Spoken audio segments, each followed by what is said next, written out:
Assalamualaikum warahmatullahi wabarakatuh. Perkenalkan, nama saya Ayu Lestari Sukmawati dari kelas 11 AK2.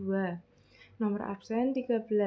Agenda hari ini adalah membaca buku literasi dan saya akan membacakan buku sejarah dengan judul Duka di Teluk Banda, Tragedi di Tanah Ambon dan Banda Neira. Tragedi berdarah di Banda Neira dimulai sejak kedatangan Pieter-Jan Verhoeven yang sudah mendapati Kapten William Keeling dari Inggris telah melakukan perdagangan dengan penduduk Banda. Oleh karenanya, Verhoeven segera membangun benteng Nassau di bekas bangunan benteng Portugis. Melihat hal tersebut, orang kaya, sebutan untuk saudagar atau pemimpin, di Kepulauan Banda tidak terima dan akhirnya membunuh Verhoeven dan 26 orang Belanda lainnya di depan mata juru tulisnya, Jan Pieter-Jan Koen. Berdasar pada hal tersebut, tahun 1621, Koen yang ketika itu telah diangkat sebagai Gubernur Jenderal FOC, memimpin pasukan untuk menyerang Pulau Banda.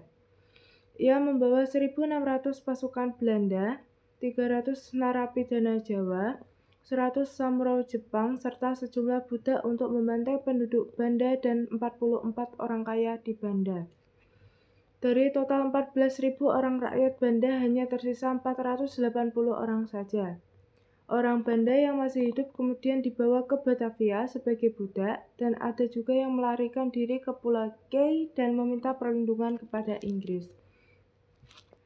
2 tahun pasca genosida di Banda Neira, pihak berwenang Belanda menangkap seorang prajurit upahan Jepang yang bekerja untuk FOC karena mengajukan pertanyaan mencurigakan tentang kemampuan pertahanan benteng setempat. Setelah dilakukan interogasi, akhirnya ia mengaku menjadi bagian dari rencana yang diselenggarakan oleh para pedagang Inggris untuk menaklukkan benteng di Ambon.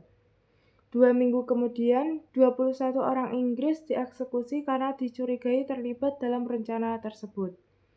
10 diantaranya adalah pedagang yang dipekerjakan oleh BIC atau Kongsi Dagang Inggris.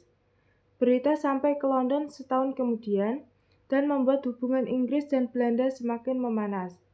Hal itu pula yang membuat Inggris memutuskan untuk memfokuskan perdagangan di India.